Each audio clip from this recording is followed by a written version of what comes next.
Hello and welcome to Mac Power Users. My name is Stephen Hackett. I'm joined by my friend and yours, Mr. David Sparks.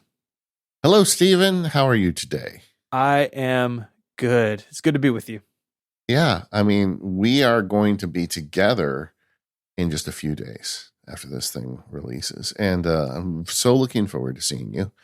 The family is ready to go. We're heading out to London for a few days to do the relay thing. If you are going to attend, please come and say hello.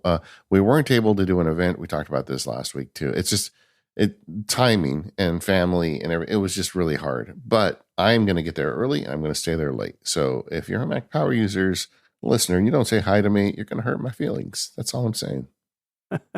Don't stay too late. The venue will just kick you out. There's a window. Okay. Stephen, the manager's already worried. Oh, Sparks is never going to leave.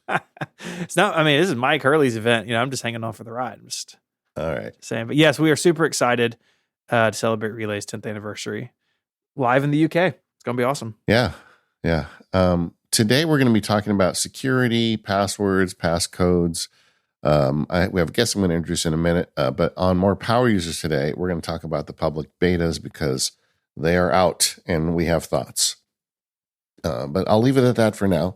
I want to introduce Damien Schreurs, whose last name I just butchered, I will admit. But Damien's a friend of mine. He's a member of the Max Sparky Labs. He's done a Friend of Dave interview with me over there on AI recently. Just a really smart guy. He runs a podcast called Macpreneur, MacPreneur.com. Excellent podcast for solopreneurs and entrepreneurial folks that use Apple technology. Welcome to the show, Damien.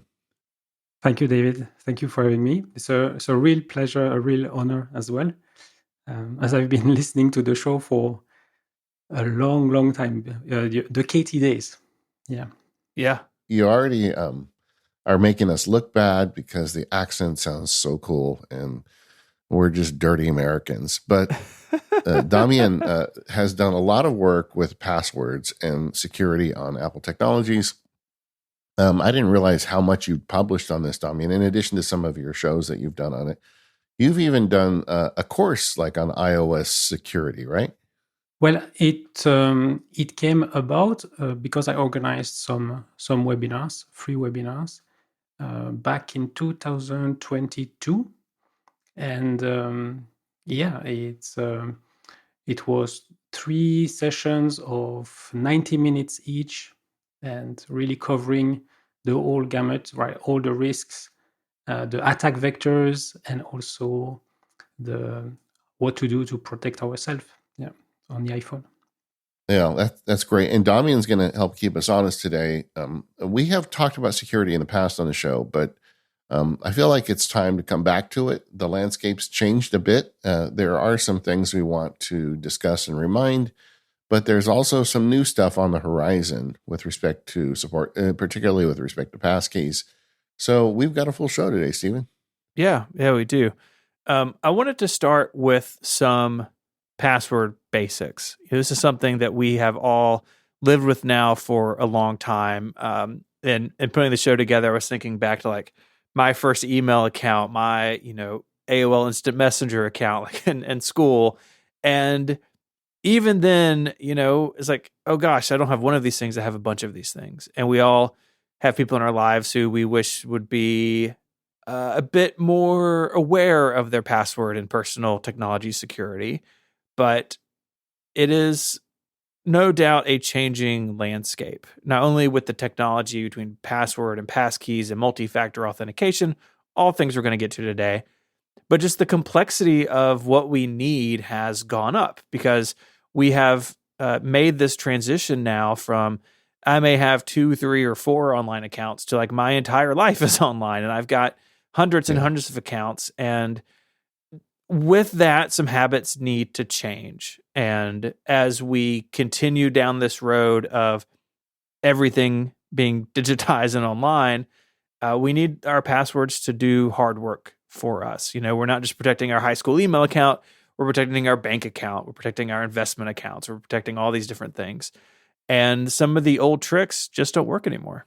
Yeah, we've been banging the drum about strong passwords for the entire run of this show. So the listeners are aware of it, but it bears repeating, because I think one of the things you have to understand is that strong passwords are table stakes at this point. Yep. Back in the day, that was like the end game, right? Get to strong passwords and you're safe. But the bad guys have advanced in a lot of ways. Like one of the things I saw was like, all of these passwords that have been accumulated and put on the quote unquote dark web. So anytime somebody gets hacked, apparently the criminals now network with each other, I guess for lack of a better word. And so when they get a database of compromised passwords, they will publish the list of the entire passwords to their bad websites. And so one of the things the bad guys will do then is just collect all of those, and they'll run those passwords if they want to get into your account. They know. And if you have a password that was compromised, even like if you, let's say you've got a vendor, a big box vendor you deal with, and they get hacked. You didn't do anything wrong. You used a strong password. You did everything right, but they still got hacked. Maybe you don't even realize they did. Well, your password for that site, at least, now goes into that repository and gets tested. And it's just, I guess the point I'm making is strong passwords anymore are not enough alone. Mm-hmm. Yeah, I think that's exactly right. And with that comes a necessary reliance on technology to help us manage these. And we're going to talk about kind of the pros and cons of that a little bit later on. But we are past the days of like, and I'm thinking about some family members as I say this, the notepad beside the computer with like all the passwords in it. Like, yeah, those might be good, strong passwords, but like you said, they're not enough. Because in this era of large data breaches, we just heard recently about a huge one with AT&T. I don't think passwords were involved in that, but a lot of other data was. We need them to be unique. We need them to be strong, but we need that multi-factor authentication as well. So that's what we mean when we say that this is a moving target, that the ground has shifted, because this is as vulnerabilities and attacks have become larger in scope and scale, and honestly, a lot more powerful over the years with things like using GPUs and like whole server farms like dedicated to this sort of stuff. It's a big deal, and we need to be prepared. And the truth is that guessable passwords, things like kind of what you would think is clever, that's just not enough anymore. Like you said, David, the strong password is not quite enough, and we need to be prepared to move beyond that. Yeah, and really the vectors have increased too. I mean, artificial intelligence is that if anybody's played with the ChatGPT voice thing, where it talks to you like a person, imagine of the bad guys putting that to scale in a server farm, just calling little old ladies, acting like they're best friends to get into their bank accounts. It happens. And that is already in process. That's happening. So we got to think about it. One thing that's changed for me kind of at this fundamental level is I have switched over to passphrases from passwords. And I've never talked about this on the show before, but there's different techniques. Like you can say, a combination of letters and numbers and punctuation. They're completely random. But the password managers, I first learned about this in a blog post from 1Password years ago, but those are just as effective to have passphrases, and they're so much easier to remember. So, you have 3 or 4 random words, cement, duck, shoes, whatever. I'm just making this up, right?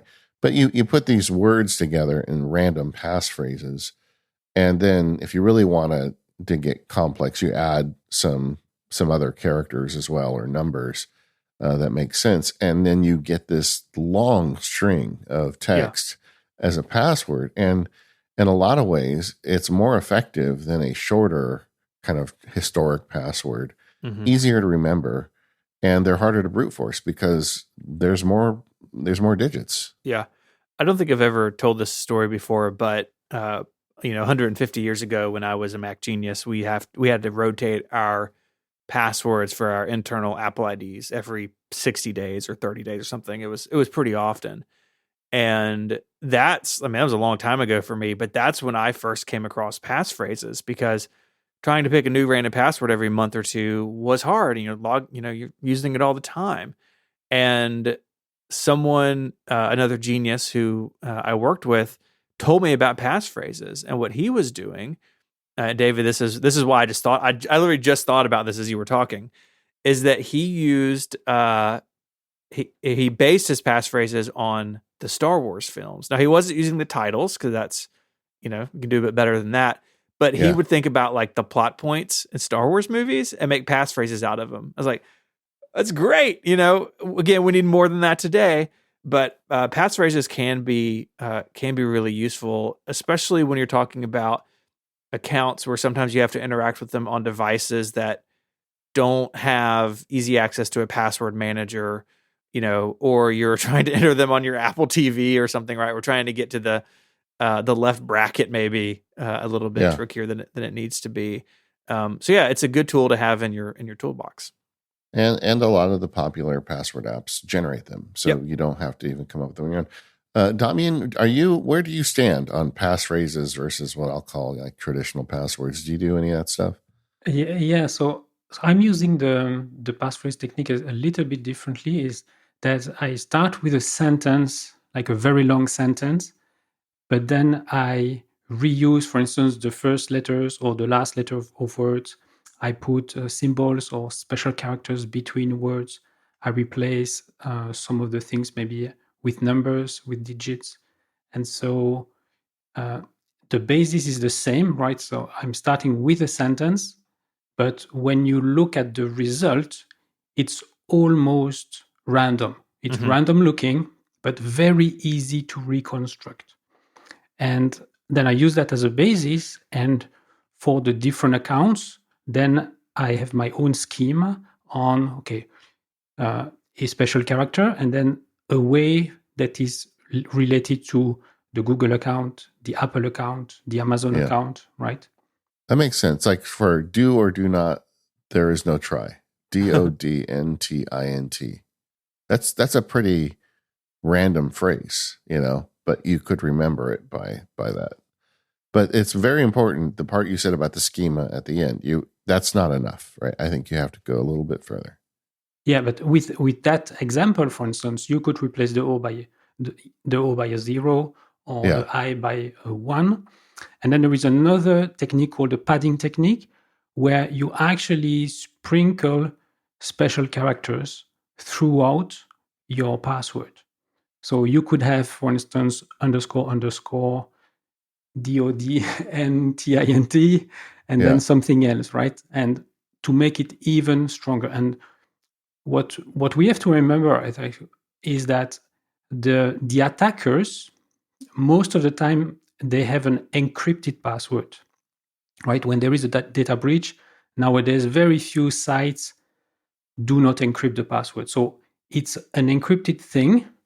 And obviously, they have what we call rainbow table. So they have on the side already the encrypted version of, let's say, the 10 million most used passwords or the 100 million most used passwords. And then they compare their encrypted version with the one coming from a data breach. Now, the likelihood that that very strong password that you have has been found somewhere is very, very small. Yeah. Well, and so strong passwords is, I will say it's table stakes, but it's absolutely mandatory, if you're not doing it. And I expect that people listening to the show are doing it. But I also expect, like in my family, several people who are not doing it. And my immediate family, I have given them the religion about this, but my more extended family is another story altogether. And maybe one thing you can take from this episode is some ideas to help coach them through this stuff. Yeah, and we will talk later about password managers, but at this point, I think a memorable password is nice. And I would say for some key accounts, right, those accounts that you couldn't live if you lose your phone, if your Mac breaks down, right? If you don't have access to any device, there are a few key accounts that you need to be able to get into. I believe for the rest, completely random passwords are still the golden, is the best, the standard. And if I may add to it, another way to protect ourselves is having a slightly different username for different accounts and for key accounts as well. Yeah, that's a good point, because we talk about the passwords, but the username we often give away for free, and we don't have to. This episode of the Mac Power Users is brought to you by SaneBox. Go to sanebox.com/MPU and get $25 off your new plan. When it comes to email, SaneBox has been saving my bacon for years now. SaneBox is a collection of email tools that can be added on to just about any email service on just about any email platform. There are a host of ever-growing features you get with a SaneBox subscription. You can have it send you a digest of your email.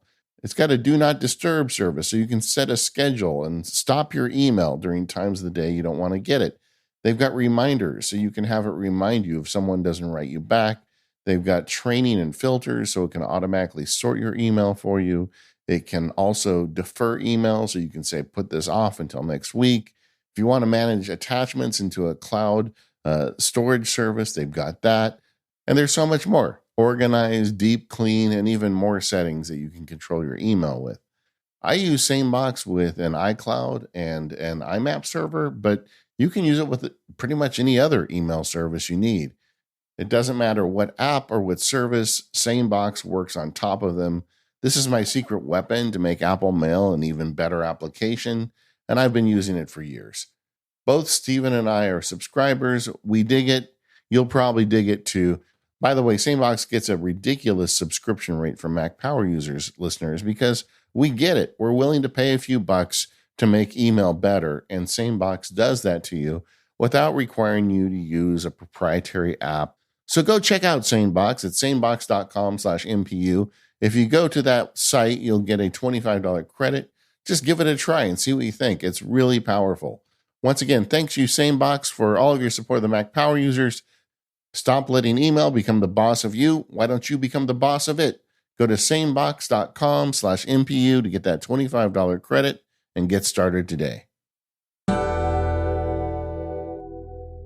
So the next step beyond having strong password or a strong passphrase is multi-factor authentication. And the way that I was taught to think about this, and you've probably heard this phrase before, is something you know and something you have. Now that is probably a bit of a dated phrase, but the idea is that you've got the thing you know, you have your password, and then the login prompt, so you're logging into your Gmail account or your bank or whatever, they're going to also ask you for a secondary piece of information.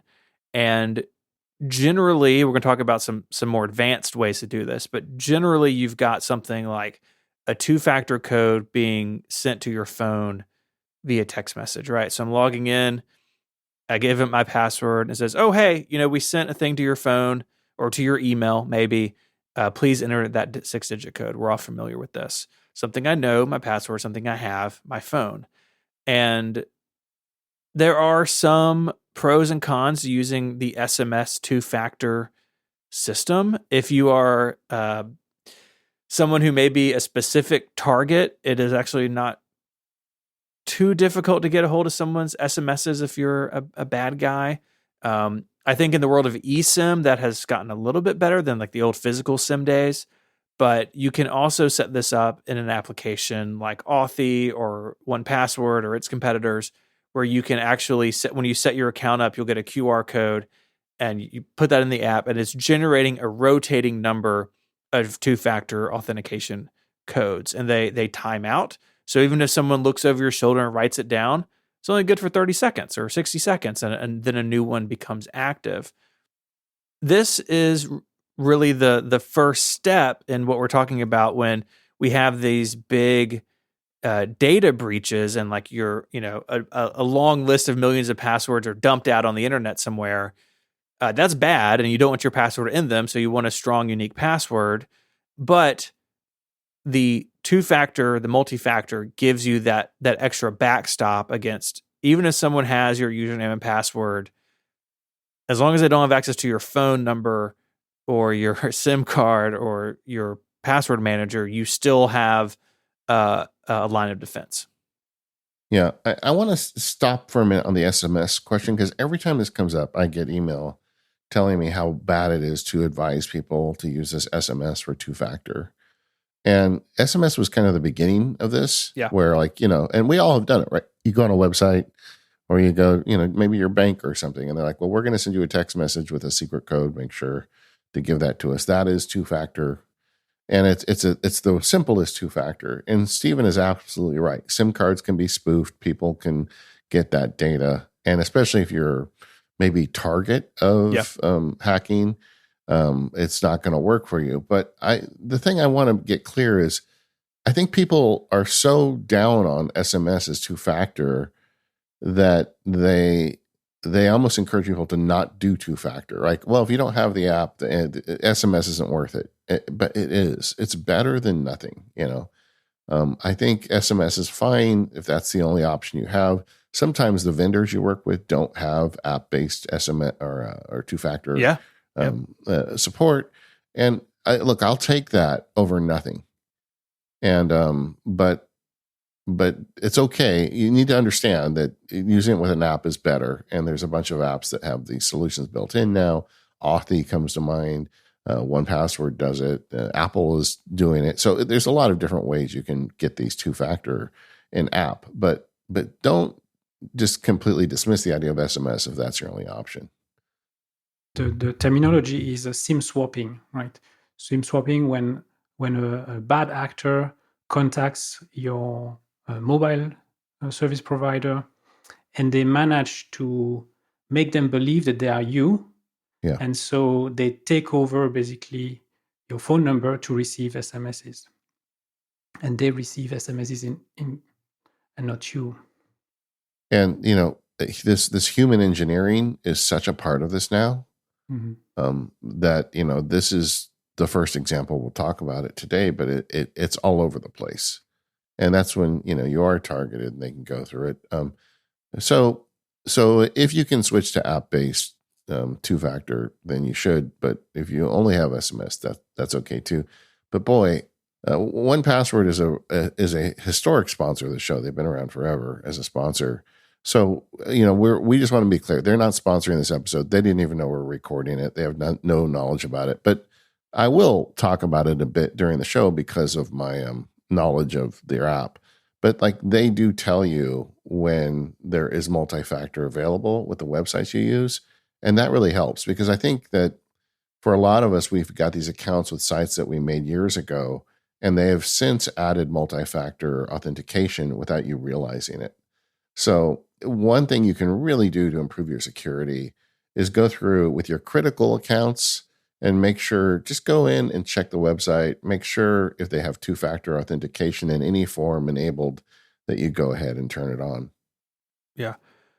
Damien, do you have thoughts on, because this is a question that we get sometimes, hey, I'm going to use an app for my multi-factor.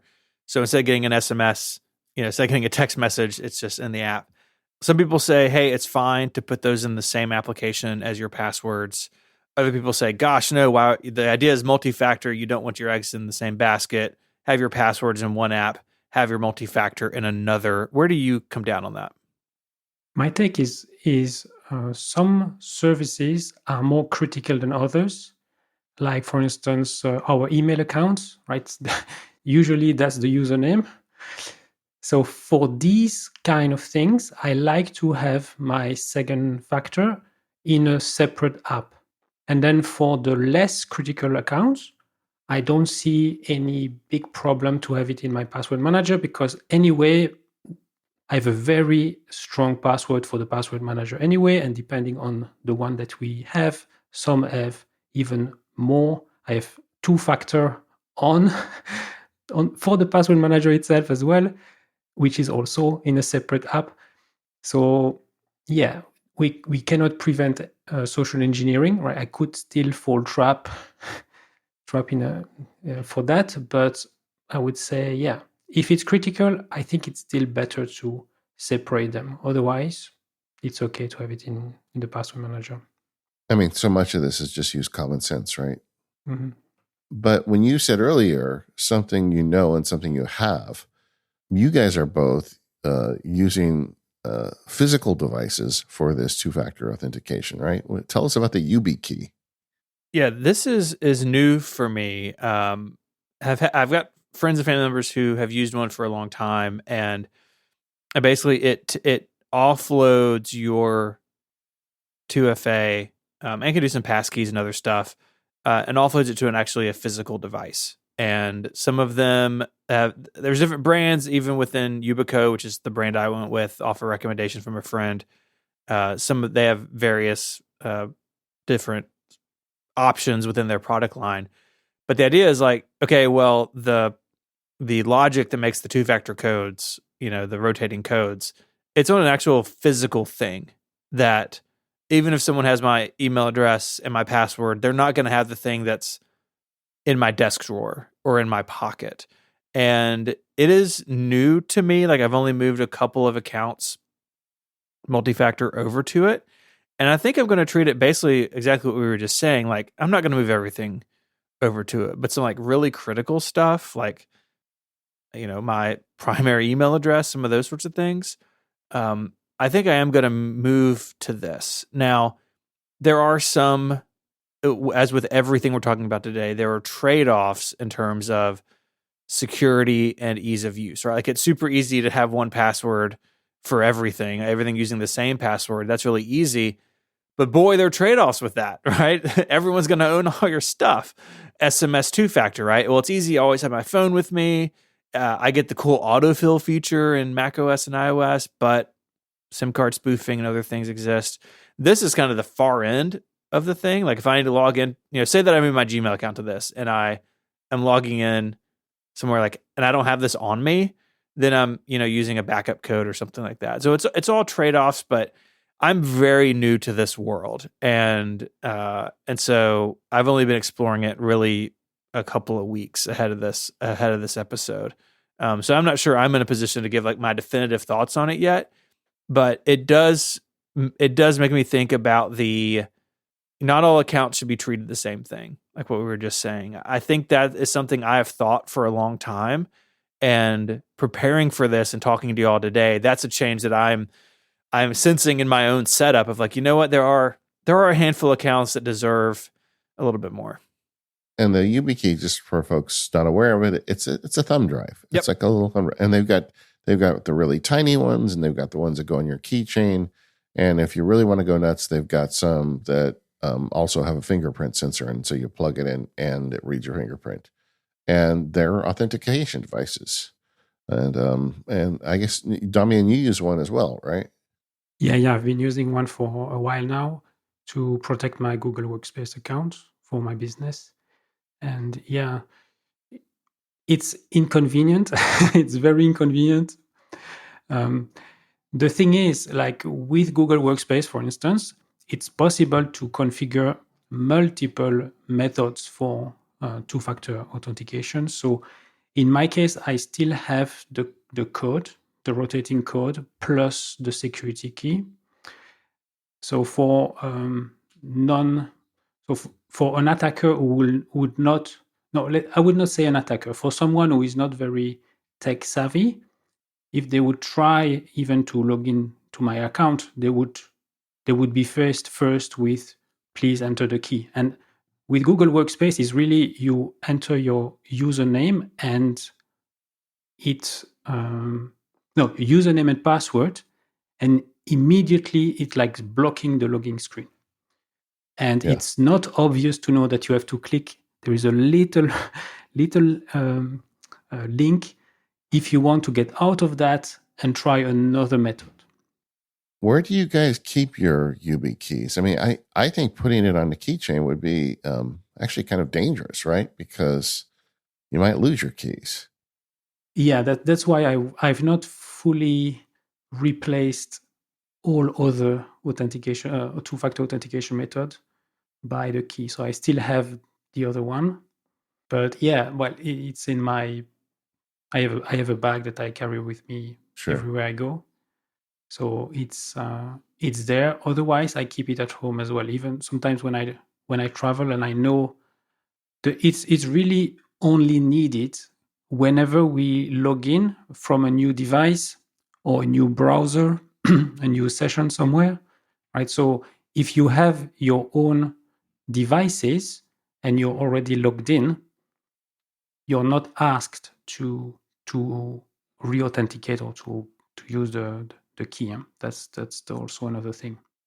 Yeah. So like Steven, let's say you put your bank on it and you go to London in a few days, and your computer gets run over by one of those big red buses with all the levels. What do you call those things? I think they call them fancy buses. Is that the name? I think it is fancy buses. Yeah. Yeah. Well, the fancy buses just runs it over, And then when it's done, you can turn it into one of those artwork pieces where you hang it in your studio. But either way, you got to get a new Mac. And you're out of luck if you don't have your YubiKey with you, right? Yeah, I mean, I think that's where Damien's point comes in. Is like you can use these in conjunction with other things. Yeah, but yeah, you are for the elevated security. You are taking on elevated headache, and that is is not for everybody, right? Like I've got a friend of mine who his whole life is, I think, on his. And I think he would be in trouble if he lost it. But it is, you got to find the middle ground. Yeah, and that's just the case for all of us. I mean, I remember when I was a lawyer, I used to speak at the Bar Association's tech show, and they had this war story of this lawyer who put all his briefs and client data on a thumb drive and left it on the subway, and it got published on the internet, and the guy nearly got disbarred for it, right? Yeah. You just, all of this stuff is, you're taking risks, but the theme that we have today is, be smart about it and decide where you need to put bigger walls up and where you can put smaller walls up. Redundancy, right? Redundancy is also very important here. I think I only had that one YubiKey for a few years now. And very recently I bought another one from another provider, Token 2, so that I have a second key, and if I want to, and I will actually configure it with Google Workspace so that I have two security keys. So if I lose one, or if I will try to have one always with me. And on a side note, with iCloud now, it's possible to activate additional security for the iCloud account. Yes. And Apple actually forces us to have two security keys. We need to register two keys if we want to activate that extra security for our iCloud account, which I think is super clever, and it's for protecting the users as well. So the advanced protection is where you turn on end-to-end encryption for basically everything. I think there's like there are very few things left that are not end-to-end encrypted once you turn it on. But when you go through the process, they're very clear. We can never save your bacon because it's now entirely held by you. And if you lose the password, your data is gone. And I recommend, honestly, anybody listening to this show, do it. Make sure you've got a system. You don't lose your passwords. But boy, isn't that great that that's even available now? Yeah, I've got it on my account. And talking about trade-offs, right? Some of your stuff isn't available at iCloud.com. And if you lose that key, you're in a world of hurt. But that one was one where the trade-off made sense to me because I have a whole lot of stuff in iCloud, and obviously it has purchases and everything else in there. So I wanted to make sure that it is all safe and sound. Yeah, so advanced protection for iCloud requires two-factor authentication, but does not necessarily require the security key. I just double check now. Yeah, it's in the two-factor authentication security settings of the Apple ID that there is an option to set up security keys on top of the typical method. Okay, so you guys have got to me. I'm going to order a YubiKey because I feel like I'm left out now. Which one do I get? Do I need the fingerprint one, or can I just get the basic one? So when we talk about fingerprint, it's not really a fingerprint sensor. It's just a capacitive surface. So at any point in time, whenever you need to use the key, it will ask you to press either on my token 2 key, it's two sensitive areas, left and on the left and the right. And for the YubiKey is like a round area at the top where I just put my finger. Anyone can put their finger there. Oh, really? See, now I looked at it and just assumed it was fingerprint, but yeah. No, it's not fingerprint. It's just touch sensitive. But basically, because it's a physical device, right? They assume that you are in possession of it. So that's why you are right in a sense that we need to be super careful with that key, right? All right. So which one did you guys get?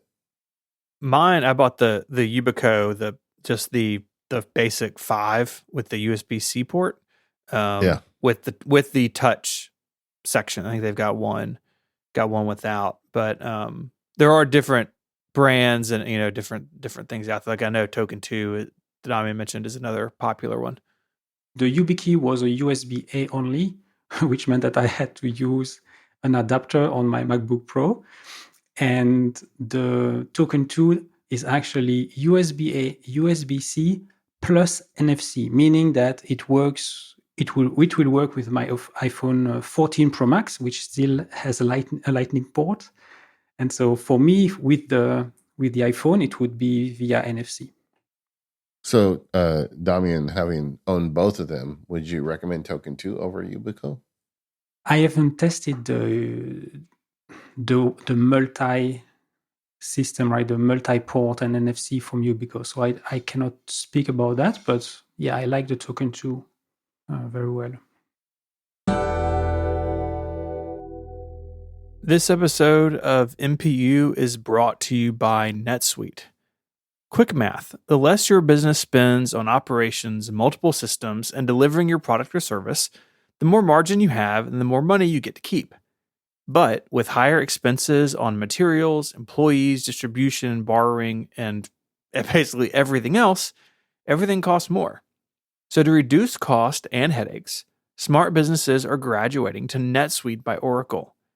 NetSuite is the #1 cloud financial system, bringing accounting, financial management, inventory, and HR into one platform with one source of truth. With NetSuite, you can reduce IT costs because NetSuite lives in the cloud with no hardware required, and it's accessed from everywhere. So you can cut the cost of maintaining multiple systems because you have one unified business management suite. You improve efficiency by bringing all your major businesses' processes into one platform, slashing manual tasks and errors. And that part's really important. We've all done the thing where we're moving data in between different silos and accidents happen in those moments. So join more than the 137,000 companies who've already made the move to NetSuite. Do the math and you'll see how you'll profit. By popular demand, NetSuite has extended its one-of-a-kind flexible financing program for a few more weeks. Head on over to netsuite.com/MPU. That's NETSUITE. netsuite.com/MPU. Our thanks to NetSuite for their support of Mac Power users and all of Relay FM. Okay, so moving on from multi-factor, we get to the new hotness of security, Passkeys. Apple announced this, I believe, 2 years ago, that they are putting together Passkeys as a native part of Mac OS and the Apple ecosystems, various Apple ecosystems. The Passkeys are an interesting kind of new password technology. I say new kind of with a grain of salt. They've been talking about stuff like this forever. But if you spend any time in security, you learn about the idea of public and private keys. It's kind of the way that cryptography is often managed. In fact, we've done it when we had secure email and things like that. But the idea is, and I'm going to have Damien step in a minute to tell me everything I said wrong. But as I understand it, when you create a relationship with a website that has passkeys enabled, they have what they would be called a public key that they, or a public token that they have, that they hand off to you, and your computer generates a private password, or I even hesitate to call it password because you don't even see it, but it's a key, it's like a private key, and those two mate with each other. And so the way it works is when you go to the website, and it has to be the website that generated the public token. So as an example, if you're with Bank of America, and then you go to a website that looks like Bank of America, but isn't actually Bank of America, they don't have the public key to ping you with. So you're not going to get caught by a phishing website. So that's the first thing that makes it better. And then you use some kind of authentication, usually your fingerprint on a Mac or a Touch ID or whatever, when it makes the query. So the public key comes in and says, "Hey, is that you really, Sparky?" And my computer says, "Yeah, it's me, and I have my private key." My computer says, "Okay, verify that." So I do something with some kind of authentication on my side, and it sends the private key without disclosing it to the website. And then they shake hands, and then they can do business together, and everything's good.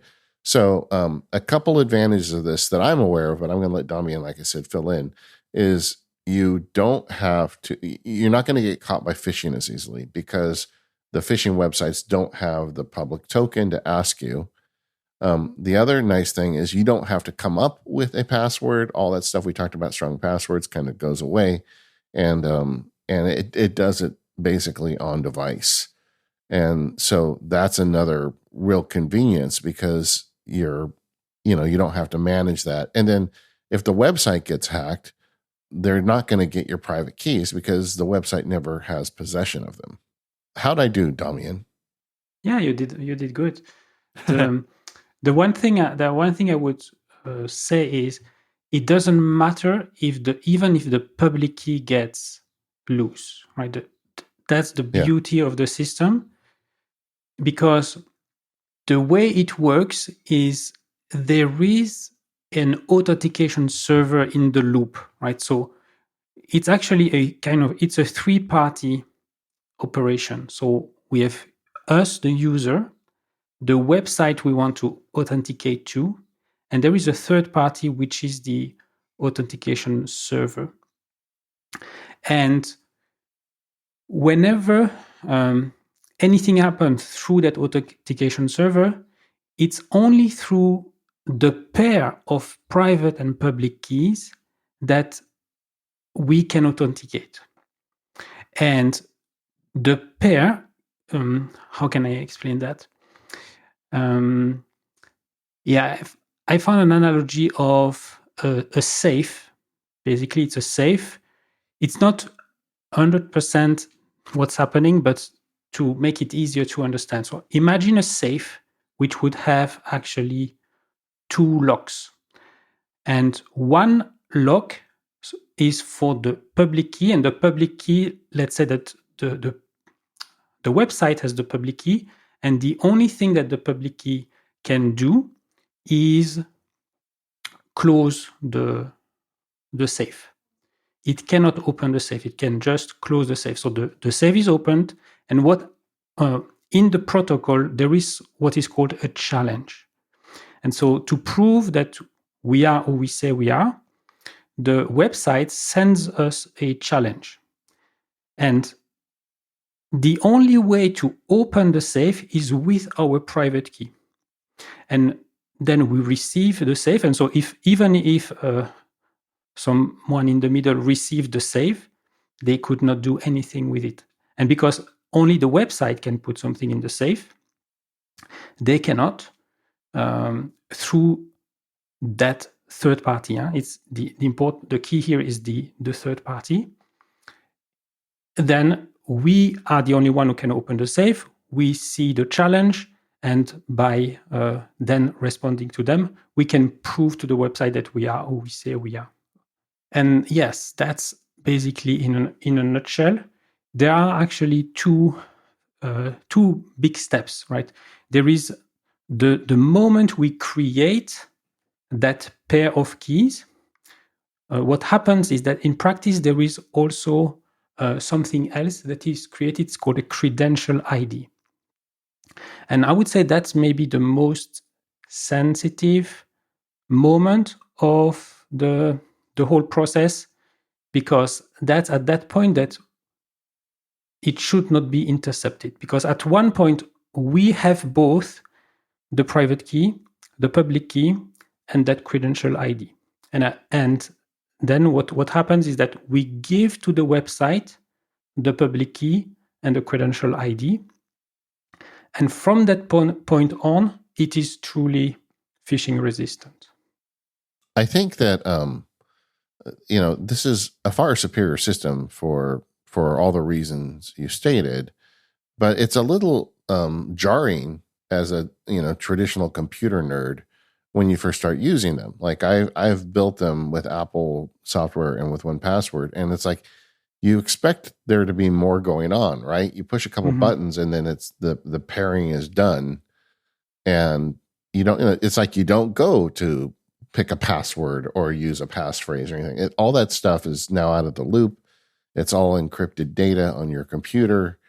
And I hope that this gets legs. It's already starting to. It seemed like it had kind of a slow start when Apple first announced it, but you're starting to see more websites embrace it. Stephen, have you set up any passkeys yet? Yeah, I have. I'm actually in the process of moving quite a few accounts over to Passkeys, and I'm managing them in 1Password. So they're available to me, sort of my traditional login system that I've been using for a long time. But it's weird. The first one I did actually was my GitHub account, something that I use really frequently. And I was like, if a company's going to get it right, it'll be GitHub, and it's weird. I mean, there's part of you, I think you said it really well. It's like, yeah, it's a little uncomfortable because you're sort of trusting. Like, I can understand how passwords work because they're a key and a lock. But like that explanation you gave about the more than one lock, and like you have the secret and the public, you're trusting computer science in a way that I feel like is a little bit harder to get your hands around. But using a password manager makes it actually really easy, and basically no change in my user flow in terms of how I'm logging into things. So I've got quite a few things that I've moved over to Passkey. Of course, a lot of my accounts that I use are with companies that don't offer it, may not offer it for a long time, right? Like I got some stuff that I'm stuck using SMS 2FA. These things take a while to kind of evolve. But so far, I've been pleasantly surprised at how easy it's been, even though sort of intellectually it is more difficult. And really, when you think about it, it would make a lot of sense for these companies to embrace Passkey, because then they are no longer holding private keys. Them getting hacked is not as big of a risk to your login credential. It's still a risk. Like, if they get hacked and they get your name and social security number and whatever else information they have on you. But in terms of the login stuff, at least that is now no longer in their purview. And I think that's good. One of the reasons I really wanted to have Damien on the show is when we were talking about this in the MacSparky Labs meetup, he brought up some problems with passkeys that I had never really thought about, but there are vulnerabilities here. Damien, you want to explain that a little further? Well, there are different things. The first one is that because it's so secure, a phishing website will look like the website you think you're going to authenticate to, but they will not show the passkeys option. And so the weakness, I think, here is if it has not fully replaced the password, right? If some websites use passkeys as their second factor. And so if the passkey does not replace the password, if there is no fallback option, then yes, it is super secure. But if there is a fallback option, the user will be on a site that looks like Facebook, and they realize, oh, I cannot use my passkey, but okay, I know the password, and oh, there is only SMS today, and they don't think twice, right? And yeah, so they spoof Facebook. The passkey option doesn't show up. There's no public token or request because it doesn't exist on the site. And because Facebook gives you the backup of using a password, you just log in like you normally would. And then they've just collected your login credential. Not good. That's not good. No. What about you, David? Have you embraced these?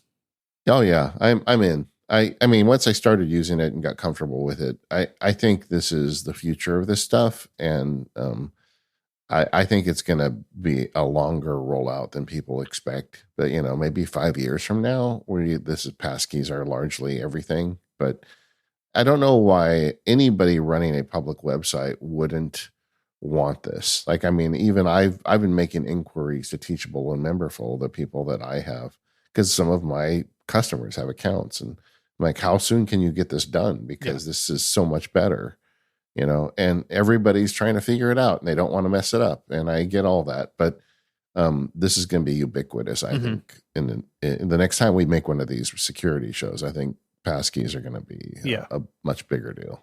One thing that I like about passkeys is you can think about them as sort of individual methodologies of logging in. So like I have one set up on my Gmail account. And if I go into passkeys and security keys in my Google account management, I can see, okay, I have a passkey for 1Password. I can see that my YubiKey is set up. I can see there's a section because Google Google owns or manages Android. Android devices automatically create passkeys for you, and so my Android test device is in here, and I can see sort of in a way that passwords don't really give me. I can see how I'm accessing these accounts, and now not everyone is doing, I think, as good of a job as Google is in terms of laying that out for the user. But I hope that becomes more standard to give users empowerment and give them information about what their login system is built of, what components they're using.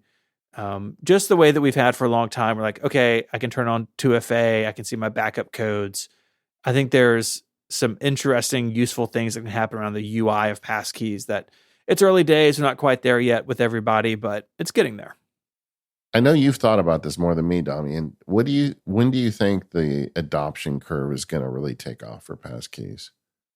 It's a good question. There's, first of all, Passkey supports for websites, and more importantly, that websites have the courage, if you remember one of the WDC. A loaded word for Apple fans, yes. Yes, have the courage to completely remove any password option.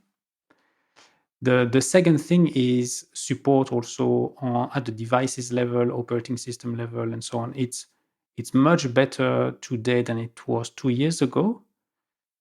But still, I think for better or for worse, a password is a tangible thing for people, right? And even if it's a random thing that is in a password manager, it's still something that somehow I can look at. With a passkey, even in 1Password, it's a field with a logo, and there is no tangible thing. There is a private key there. It's a very long thingy, but yeah, it's we need both adoption at the enterprise level, online services level, plus I think users will need to be educated, because as you said, like creating a passkey is so quick. It's like almost instantaneous. You're wondering what happened. Did something happen? What? It's like, what? It's done. It's done already. Yeah, I get it. It's off-putting, but then once you get into it, it's really great. And I would say, I mean, I'm not a security expert, yada yada, but as Mac Power users, you should be trying this out. And in fact, Damien pointed us to a website, passkeys.io, where you can just go and set up a demo account and play with the process of creating one if you're worried about it, so you get more comfortable with it before you go off and start setting up your accounts. Mm-hmm. One of the questions that people have is sharing. Like, how does this work? Like, I could give my bank password to my wife. There's various ways through software. I could sit down and write it on a sticky note for her or whatever. But how do I share a private key with her? Or how do I get on a device that's not already connected to my passkey system? because Apple and iCloud Keychain supports now Passkeys for almost 2 years. And since last year, right, so iOS 17 and macOS 14 Sonoma, it's possible now to create shared groups with iCloud Keychain.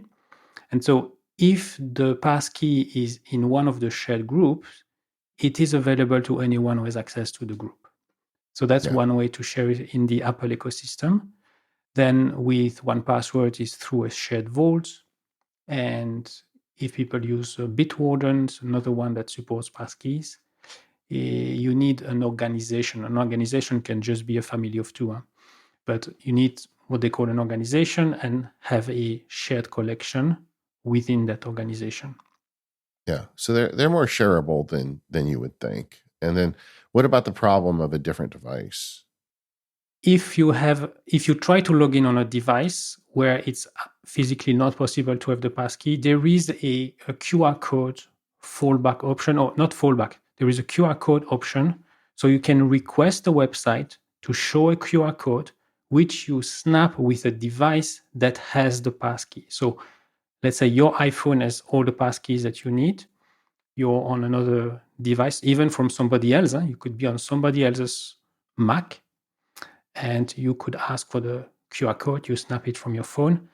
And you remember the third party, right? There is a web authentication server. And so your device communicates with the server, and the server communicates back with the service that you're trying to log into. Clearly, when they put this together, they knew, they thought of the big problems. Mm-hmm. And so there is a spec behind that called WebAuthn.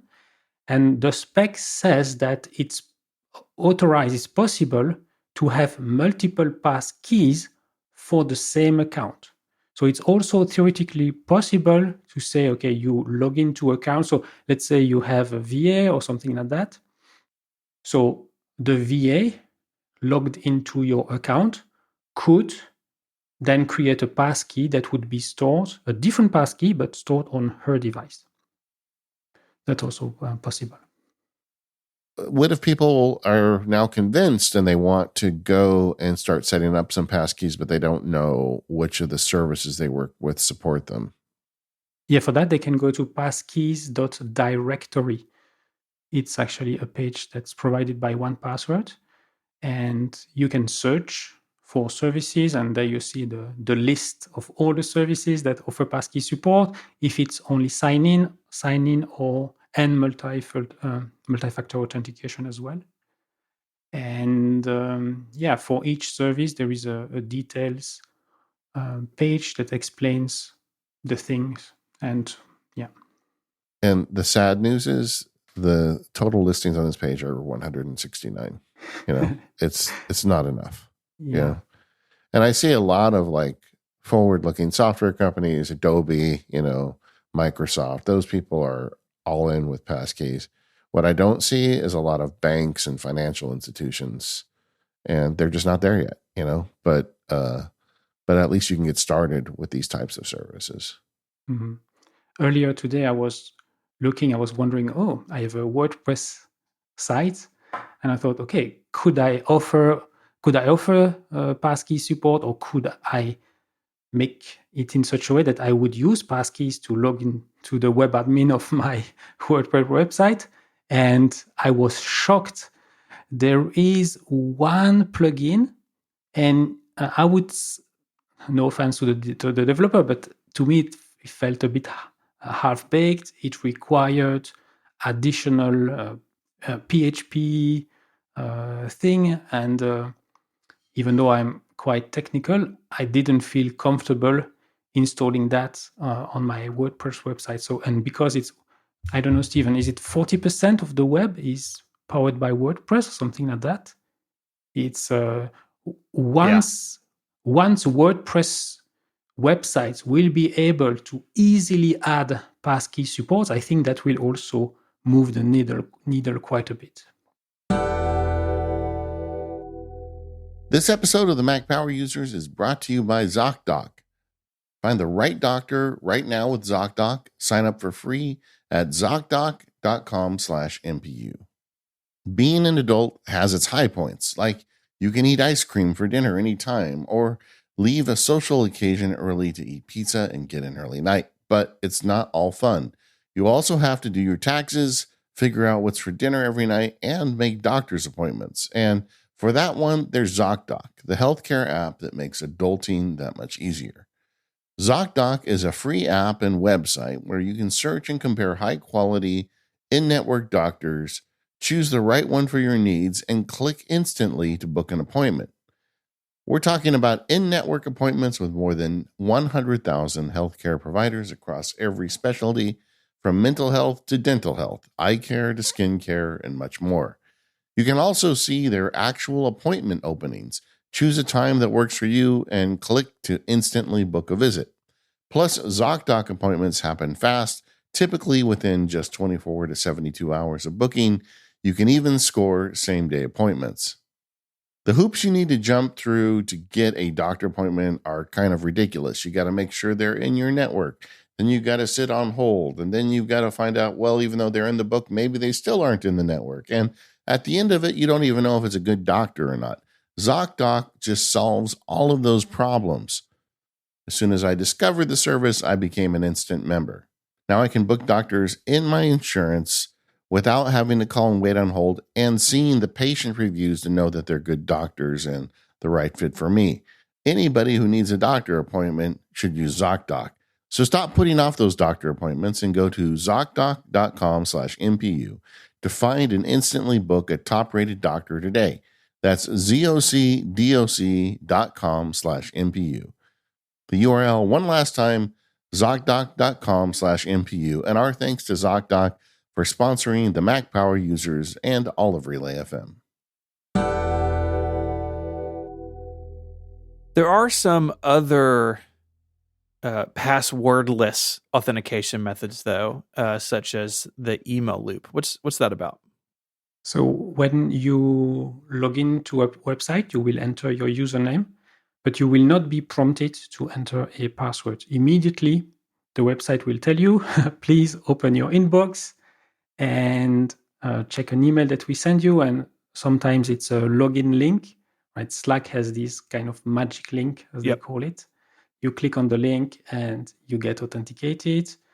Or other services, they offer temporary single-use passwords, sometimes codes, but now it's also passwords, long passwords, readable passwords. And with that system, what is nice is that if you're on a device and on that device it's not easy to open your email account, but on another one it is, you can basically open the mail client, let's say on your iPhone, and it's usually easy to read and to type afterwards. So I've noticed this showing up increasingly with web services, that a lot of people are using this as their authentication system. So I guess the advantage is they're not storing your password because every time you log in, it's a different one. It's obviously a little annoying for users to have to go to check email. And it would seem to me that it's a little vulnerable too. If someone has your email credentials, then they can go log into all these services very easily. I guess they'd have to have your username too. But am I right that this is an increasingly used mechanism for passwordless security? Yeah, I think so. And also talking about Passkeys support, right? The fact that it's not so easy or obvious for a website to implement Passkeys support, these other passwordless methods are actually very easier to implement. And apart from the fact that, yes, the email account needs to be now super secure, for the website, there's no secret to keep, right? That's the big advantage for them. Yeah, it's better for them. I think it's more inconvenient for us. Is it safer though? I wonder, Yeah, I've wondered that too, David. And I Slack, I think, is the most prominent example in my work that uses these. But I even noticed Slack that now if you're setting up like a phone, you can pull up a QR code on the desktop app and use the QR code. And it's basically still using magic links. It just cuts your email out of the middle. But I think it goes back to that conversation we were having earlier of like some accounts are more special than others. And email seems to be the top of that list because still so many things flow through that. But I know personally, I tend to get kind of annoyed if I interact with something that is email only. And we've even had some internal tools at Relay. We had one in particular that was that way that we gave up. We gave up on that and switched over to password and two-factor authentication because it felt better and was kind of less frustrating to use. But there's other passwordless methods, push notifications, where you get an approval from an already signed in device. Yeah, Google has migrated or is doing that a lot now. Yeah, it's I would say as annoying that you're trying to sign into YouTube or whatever with my personal account, and then I get the notification, please open YouTube or Gmail or the Google app on that. And then they list at least 2 other devices. And I was like, where is this device again? Then you have to find it. And maybe the application is offloaded. So you have to re-download the app and then go and to the notifications. Yeah. And coming back to the sharing thing, right? It's not good with sharing because by definition, other people don't have access to your email account.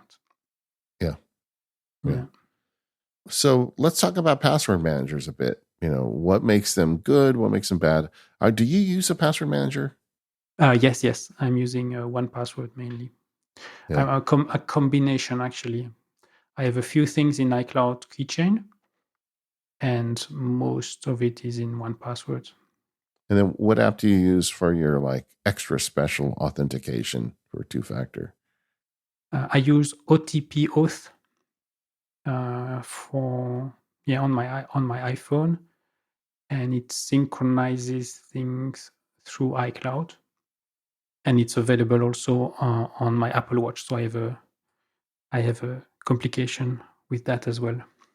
Yeah. Well, I can say, not being on the clock for 1Password, that I think the case for a password manager is very easy for me to make. I think in the kind of the modern world, you really need something to manage all this stuff where you're putting it into an Excel sheet or on a sticky pad or whatever you did in 1980s. It's just not going to work anymore. And I think these more professional tools are the way to go.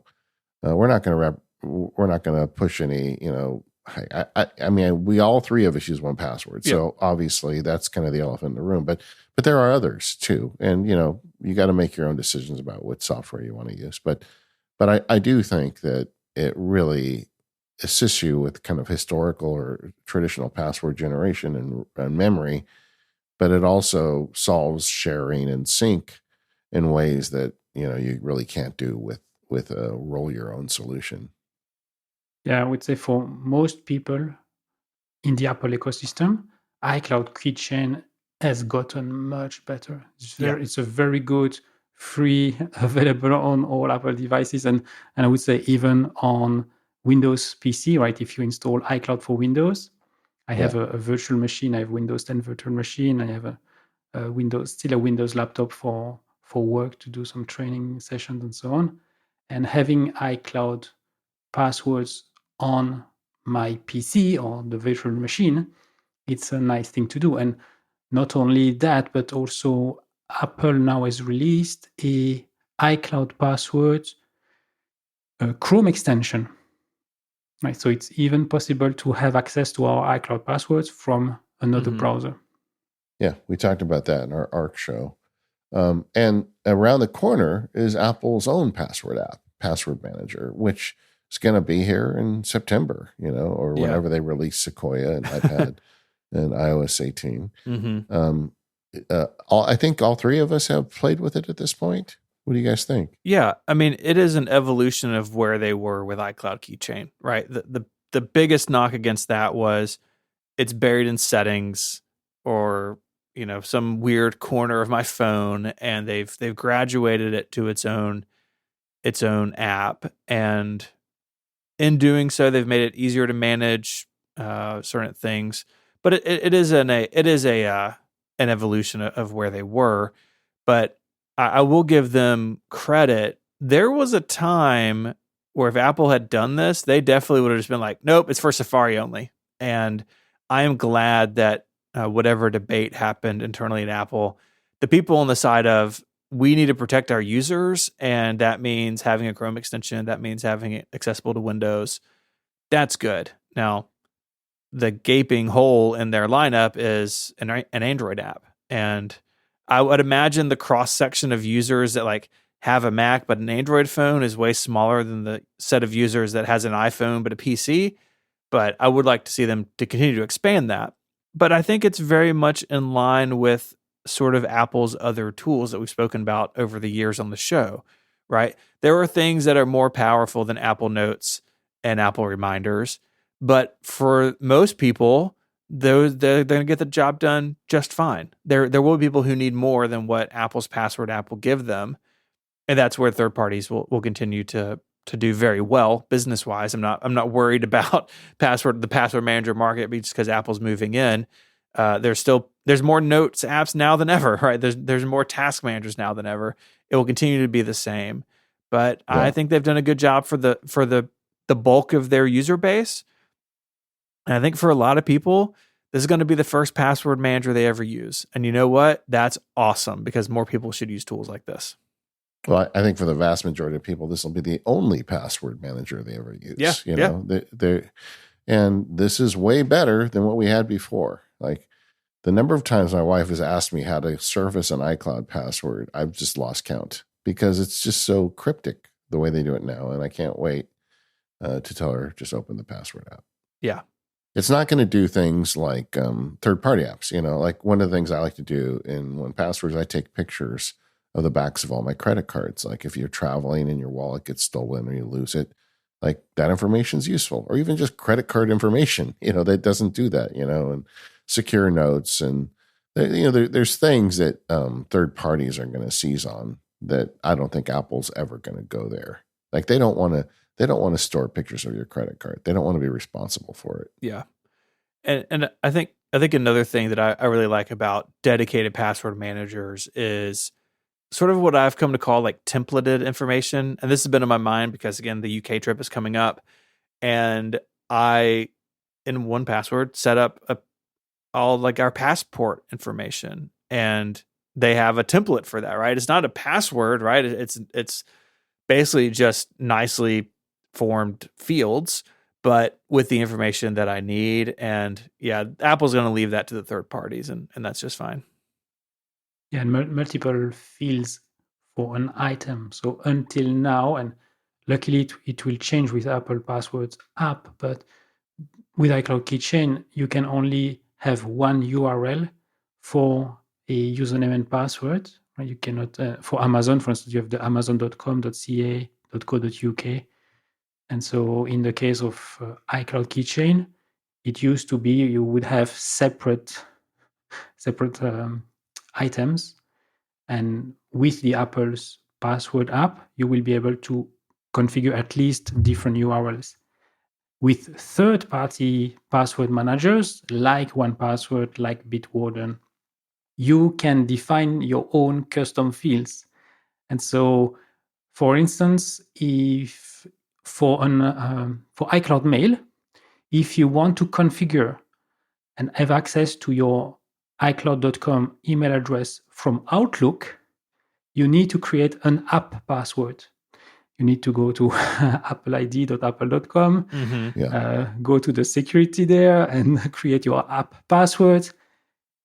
Well, with a third-party password manager, you just create a new field inside that your Apple ID item that is app password for Outlook. You paste the thing as a password, so it's not visible. And yeah, everything is at one place. Can I go on a side rant for a minute? Please. About that Apple ID process? First of all, I think it's a great idea. So Apple says, look, if you want to attach your calendar, your mail to some third-party app, we're going to generate a one-time password for you. Yeah, we don't want app-specific password, I think is the phrase they use. Yeah, exactly. Yes. But what they don't want is you to use your iCloud password with some software vendor that they don't know, right? So I think all of it is a great idea. The problem I have is when it generates it, it puts it in a text box and makes it almost impossible to select with your finger. Have you ever noticed that? Yes. You got to do it on the Mac. Yeah, it's bad otherwise. You can, but you can do it with your finger, but it requires, there's a struggle involved. I don't know why they don't just like have a button to say add to my clipboard or something. Maybe it's a security thing, but man, I feel like they fumbled that one on the 1 yard line. A tip is you make a screenshot and then you use the image recognition feature, and then you can easily copy paste it. Yeah, there's just no good way. But then you put a screenshot of your password into some photo database, right? your photo library. One thing that I do like about what Apple's doing is because they also have the sign in with Apple, which will let you basically use your Apple ID and your device to log into different apps and web services. And Google has this, Meta has this, they're all over the place. And what it's doing is it's basically tying those accounts to your Apple or Google or whatever accounts. And it can be tricky to know, like if you re-download an app, it's like, wait, what? Did I have an account with this? Did I use sign in with Apple? Apple's password app will keep up with those. Again, it's something they're doing now, but it's buried in your iCloud settings on your device, and like, good luck finding it. And so they're surfacing those in the passwords app. And I don't use, I really don't use sign in with Apple or sign in with Google or sign in with Meta. I don't really use those features very often. I got a handful of things that I've done. They do offer some privacy things where I know with sign in with Apple, you can hide your email address, or you can give them sort of a one-use email, and that email is only for them. And so if you get spam to that address, then you know that they're the one who leaked it. You can cut it off or change it. So there are some privacy things that they're doing there, but it is another way, maybe file that also under like the passwordless methods of signing in with, a bigger or more important account. But to me, I don't like mixing the chocolate and peanut butter of that very much. And so I don't have a bunch of like iPhone apps, where my accounts are all signed in with Apple. Is that something that y'all have used? I've tried it just to see how it works so I can talk about it. But I've always been the master of my own domain for passwords, except now, like, because Passkeys, I'm giving up that agency to a certain degree. Yeah. Yeah, when I'm in research mode, right, when I want to test an app or test a service and I'm not sure I will use it or keep it, then I will use that feature. Sign in with Apple and use another email address, right? A random email address. Okay. So then if you decide you like it, you create a new account with your proper credential. Exactly. Yeah. Good idea. Yeah, I like that approach. Yeah. Well, we wanted to kind of update everybody on security. I think we've done that today. Passkeys are kind of the thing coming down the pike for us all. I really like the idea of going over to passkeys.io and just building a couple there. It's a riskless passkey, so you can see how it works. And maybe even looking at passkeys.directory and start moving some of your stuff over. And let us know what you think about it and what your concerns are. It's a scary place out there. I think the bad guys are a lot more sophisticated, so we all have to keep up on top of it if we're going to protect ourselves and our families. We are the Mac Power Users. You can find us over at relay.fm/MPU. Damien makes an excellent podcast, as I talked about at the beginning, Macpreneur, MACPRENEUR.com. Anywhere else people should go to look for you, Damien? Or they could check out the YouTube channel as well. It's youtube.com/@MacpreneurFM. Okay, we'll put that in the notes. Thank you to our sponsors today. That's our friends over at SaneBox, NetSuite, and ZocDoc. If you are a More Power User subscriber and getting the ad-free extended version of the show, we'd love you to stick around today. We're going to be talking about the new public betas of the software from Apple. Otherwise, we'll see you next time.